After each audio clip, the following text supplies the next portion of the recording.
নমস্কার, টগরির কিচেনে আরও একটি নতুন ভিডিও নিয়ে চলে এসেছি। হাতে মাখা ফুলকপি কিভাবে বানাচ্ছি, কী কী দিচ্ছি সব দেখিয়েও দেবো, বলেও দেবো। স্কিপ না করে পুরো ভিডিওটি দেখবেন, আশা করি ভালো লাগবে। আজকের রেসিপি হাতে মাখা ফুলকপি। এই হাতে মাখা ফুলকপি রান্না করতে আমি এখানে একটি গোটা ফুলকপি নিয়ে নিয়েছি। এটাকে এবারে ভালো করে কেটে নেব। একটু ছোট ছোট করে পিস করে নেব। দেখুন, খুব সহজে এই রেসিপিটা বাড়িতে বানিয়ে নিতে পারবেন। এরকম ছোট ছোট করে কাটা হয়ে গেছে। এবার মশলা কী নিচ্ছি চলুন দেখিয়ে দিই। এই হাতে মাখা ফুলকপির রেসিপিটা সম্পূর্ণ নিরামিষ। এর মধ্যে দিয়ে দিয়েছি আদা, গোটা জিরে আর টমেটো বাটা। দিয়ে দিলাম স্বাদ মতো লবণ আর দিয়ে দিচ্ছি 1 চামচ ধনিয়া গুঁড়ো। এরপর এর মধ্যে দিয়ে দেব হলুদের গুঁড়ো।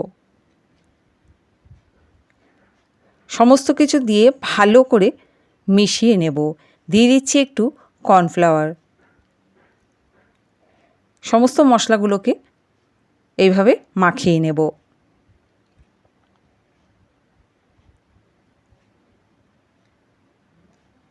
এই মশলাটাকে মাখিয়ে আমি 10 মিনিটের মতো রেখে দেব। এর মধ্যে এবার দিয়ে দিচ্ছি লঙ্কার গুঁড়ো। ঝালটা প্রয়োজন মতনই দেবেন, যেমন খাবেন সেই অনুযায়ী ঝাল দেবেন। আমি আমার প্রয়োজন মতো এখানে লঙ্কার গুঁড়ো নিয়ে নিয়েছি। এবার আমি এটাকে 10 মিনিটের মতো রেখে দিচ্ছি। 10 মিনিট পর যে মশলাটাকে মিশিয়ে রেখেছিলাম কেটে রাখা ফুলকপিগুলোতে দিয়ে দিচ্ছি। এবার ভালো করে ফুলকপির সাথে মাখিয়ে নেব। ফুলকপিগুলোকে একটু ছোট ছোট করে কেটে নেবেন। আর এই রেসিপিটি বাড়িতে একবার বানিয়েই দেখবেন, অসাধারণ খেতে হয়েছে। 2 থেকে 3 মিনিট আমি ভালো করে মাখিয়ে নিচ্ছি। মশলাটিকে ভালো করে মাখিয়ে 5 মিনিটের মতো রেখে দেব। 10 মিনিট পর রান্নাঘরে চলে আসলাম। এসেই গ্যাসটা ধরিয়ে কড়াই বসিয়ে দিলাম। এরপর এর মধ্যে প্রয়োজন মতো তেল নিয়ে নিচ্ছি। বন্ধুরা, আমি এখানে সাদা তেল ব্যবহার করছি, আপনারা চাইলে সর্ষের তেল ব্যবহার করতে পারেন। তেলটি গরম হয়ে যাওয়ার পর আমি এখানে ফোড়নে দিয়ে দিলাম একটু সাদা জিরে। ফোড়নটি একটু ভাজা হওয়ার পর দিয়ে দেব হাতে মেখে রাখা ফুলকপি। ভালো করে তেলটা গরম হয়ে যাওয়ার পরে ফোড়ন দেবেন, তারপরে এই হাতে মেখে রাখা ফুলকপিটা গরম তেলে ছেড়ে দেবেন। বেশ ভালো করে এবারে কষিয়ে নিতে হবে হাতে মাখা ফুলকপিটি।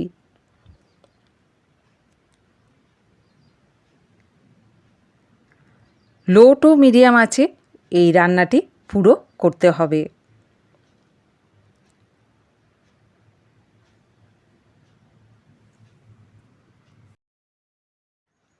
ভালো করে কষিয়ে নিতে হবে, নয়তো কাঁচা মশলার গন্ধ বেরোবে।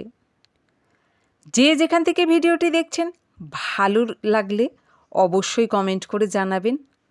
নতুন বন্ধু হলে সাবস্ক্রাইব করতে ভুলবেন না। ভিডিওটি ভালো লাগলে অন্যকেও শেয়ার করে দেখার সুযোগ করে দেবেন।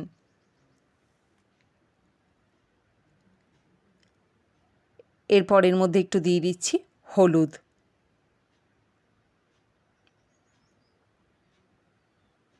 আর দিয়ে দেব স্বাদ মতো আর একটু লবণ।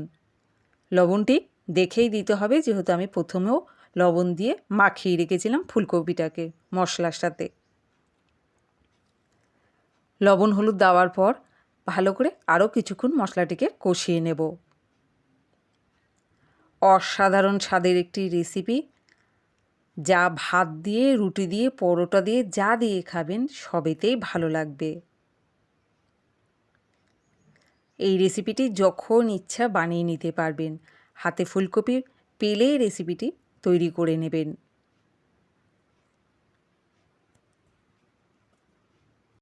ভালো করে মশলাটিকে কষানোর পর যখন দেখবেন তেল ছেড়ে দিয়েছে, তখন দিয়ে দেব প্রয়োজন মতো জল।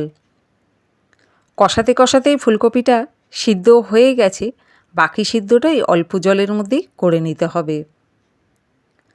খুব একটা জল বেশি প্রয়োজন হবে না, অল্প জলেই এটাকে সিদ্ধ করে নিতে হবে। এইবার এই হাতে মাখা ফুলকপিটাকে কিছুক্ষণের জন্য ঢাকা দিয়ে রেখে দেব। 3 থেকে 4 মিনিট আমি অল্প আঁচে ঢাকনা দিয়ে ঢেকে রেখেছিলাম। ঢাকনাটা এবার তুলে দিয়েছি। এবার দেখুন কত সুন্দর হয়েছে। আপনারা যদি চান এর মধ্যে একটুখানি মিষ্টি দিতে পারেন। অসাধারণ একটি রেসিপি। চলুন এবার এটাকে প্লেটে নামাবো। ফুলকপিগুলো খুব সুন্দরভাবে সিদ্ধও হয়ে গেছে। এবার এটাকে নামিয়ে নিচ্ছি। প্লেটে নামিয়ে নেওয়ার পর গরম গরম খেয়েছি, অসাধারণ লেগেছে। তাই বন্ধুদের বলবো আজকের এই হাতে মাখা ফুলকপির রেসিপিটা কেমন লাগলো কমেন্ট করে জানাতে ভুলবেন না। রেসিপিটি অবশ্যই বাড়িতে একবার ট্রাই করবেন। নতুন বন্ধু হলে সাবস্ক্রাইব করতেও ভুলবেন না। একটি লাইক দিয়ে ভিডিওটি দেখবেন। ভিডিওটি ভালো লাগলে শেয়ার অবশ্যই করবেন। আজকের ভিডিওটা এখানেই শেষ করলাম। ফিরে আসছি পরের ভিডিওতে।